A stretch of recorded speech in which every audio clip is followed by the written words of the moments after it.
रामगंज मंडी विधानसभा क्षेत्र में भारतीय जनता पार्टी के उम्मीदवार तेज तर्रार नेता मदन दिलावर से आज हम आपकी मुलाकात करा रहे हैं। वो किस रणनीति से चुनाव लड़ रहे हैं। सूचना के आधार पर आज मिला है कि भारतीय जनता पार्टी ने एक आज क्षेत्र के बड़े नेता को भी अपनी पार्टी में शामिल करने में सफलता प्राप्त की है। ये चुनाव में कितना कारगर साबित होगा, दिलावर की क्या रणनीति चल रही है, वो उन्हीं की जुबानी सुनेंगे।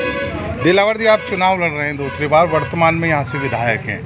अभी आप 5-6 दिन से टिकट मिलने के बाद से फील्ड में घूम रहे हैं। जनता का किस तरीके से आपको समर्थन मिल रहा है? रामगंज विधानसभा क्षेत्र की जनता का मुझे भरपूर समर्थन मिल रहा है। जहाँ भी मैं जा रहा हूँ लोग जोरदार स्वागत कर रहे हैं और मुझे लगा कि जो पहली बार चुनाव लड़ा था मैं, उससे दुगना उत्साह है लोगों में अभी। और सब इस बात के लिए मुझे आश्वस्त कर रहे हैं कि आप पहले से 4 गुना वोटों से जीतोगे। यानी लगभग 60,000 के आसपास वोटों से जीतने की बात जनता कहती है। लोकसभा में 60,000 से प्लस थे, क्या वो आंकड़ा तोड़ेंगे? अभी तो वोट की गिनती के बाद पता चलेगा, लेकिन उत्साह तो ज़बरदस्त है लोगों में। आप जो बता रहे हैं कार्यकर्ताओं में ज़बरदस्त उत्साह, 5 साल तक आप जनता के बीच में रहे। चुनाव जीतने के बाद आपका मुख्य मुद्दा क्या रहेगा जो आपने 5 साल में क्षेत्र में उस चीज़ की कमी महसूस की है? देखो, रामगंज विधानसभा क्षेत्र चिकित्सा की दृष्टि से बहुत ही कमज़ोर है और कांग्रेसी सरकार ने इसको और कमज़ोर करने की कोशिश की है।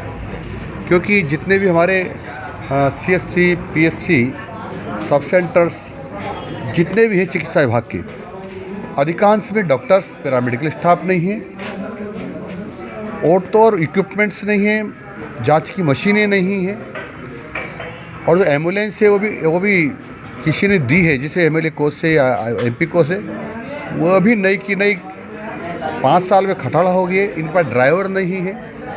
यानी एक तरह से रामगंज मंडी से कोई मरीज जाता है तो उसको रेफ़र किया जाता है, इलाज तो होता ही नहीं है। दवाइयाँ भी इतनी कम हैं कि डॉक्टर इलाज करना चाहे तो दवाइयाँ भी पूरी नहीं हैं। देखने में आया था पिछले 5 साल आप यहाँ से वो विधायक रहे, सरकार विपक्ष की थी। विपक्षी सरकार ने छोटे छोटे कस्बों को ज़िले में तब्दील किया है। क्या रामगंज मंडी इस लायक नहीं था आपकी नज़र में? रामगंज मंडी तो लायक था, लेकिन कांग्रेस सरकार नालायक थी। सरकार ने बिल्कुल नहीं सुनवाई करी जिला। आप जीतने के बाद इस मुद्दे को प्राथमिकता से लेंगे? देखो, तो बैठ करके, क्योंकि पूरे विचार विमर्श होगा। अभी पार्टी हो सकता है जो जिले बनाए उनकी समीक्षा करे और जो नॉर्म्स होते हैं उससे फिट बैठता कि नहीं बैठता है। इसलिए हमारा जो नेतृत्व है इस बात पर विचार विमर्श करेगा, क्योंकि अभी कई जिले तो विधिवत गठन ही नहीं हुआ। कांग्रेस और भारतीय जनता पार्टी दोनों ने ऐसे उम्मीदवारों को यहाँ पे टिकट दिया है जो जातीय समीकरण में सटीक नहीं बैठते हैं। अब जो जातियाँ वंचित रही है, जो यहाँ पे बहुतायत में है, जैसे मेघवाल समाज, बेरवा समाज है, दोनों के उम्मीदवार नहीं है, उन जातियों को आपको कितना समर्थन मिल रहा है? देखो, ये रामगंज विधानसभा क्षेत्र में मेघवाल समाज को हमने पूरा सम्मान दिया हुआ है। हमारे मेघवाल समाज से एक हमारी कलावती बहन है, वो यहाँ से प्रधान है। बेरवा समाज को भी हम हमेशा सम्मान देने का विचार करते हैं। और अब तो जो मुझे पता चल रहा है कि बेरवा समाज ने निर्णय किया है कि अब कांग्रेस को वोट नहीं देंगे, और नहीं देंगे तो उनकी भागीदारी निश्चित रूप से भारतीय जनता पार्टी में बढ़ेगी।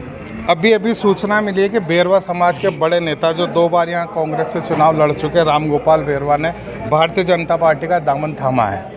ये निर्णय उनका था, इससे आपको क्या लाभ होगा चुनाव में? देखो, रामगोपाल जी का और पंकज जी मेहता का भारतीय जनता पार्टी में स्वागत है। हम कई बार कहते हैं कि अच्छे लोग कांग्रेस में ज़्यादा दिन तक नहीं टिक सकते हैं। उनके मनों में टीस थी कि जिस प्रकार से व्यवहार कांग्रेस करती है देश के साथ, आतंकवादियों के साथ जिस प्रकार का सदव्यवहार करती है, उनको अपना मालिक मानती है, बलात्कारियों का संरक्षण कांग्रेस करती है, आतंकवादियों का संरक्षण करती है, भ्रष्टाचारियों का संरक्षण करती है, इसलिए शायद उनके मन में कुंठा थी कि इस पार्टी में ज़्यादा दिन रहना ठीक नहीं है, और उन्हें समय रहते हुए भारतीय जनता पार्टी ज्वाइन की है। आप जनता से क्या अपील करना चाहते हैं सभी मीडिया की नेटवर्क से? मेरी जनता से अपील है कि ये कांग्रेस और भारतीय जनता पार्टी विशेषतः राजस्थान में दो पार्टियां चुनाव लड़ रही मुख्यतः। एक तरह से ऐसा लग रहा है कि ये राक्षस प्रवृत्ति और देवी शक्तियों के बीच में एक युद्ध है। इसलिए जो ईश्वरीय शक्ति को मानते हैं, जो इस भारत माता में विश्वास करते हैं, इस देश को अपना देश मानते हैं, वो निश्चित रूप से भारतीय जनता पार्टी में रहेंगे। और जो राक्षस प्रवृत्ति के लोग विध्वंस पैदा करते हैं, देश को तोड़ना चाहते हैं, अच्छे कामों में विघ्न पैदा करना चाहते हैं, वो सब कांग्रेस में रहेंगे और अंततः गत्वा ईश्वरीय शक्ति यानी देवी शक्ति की जीत होती है। धन्यवाद।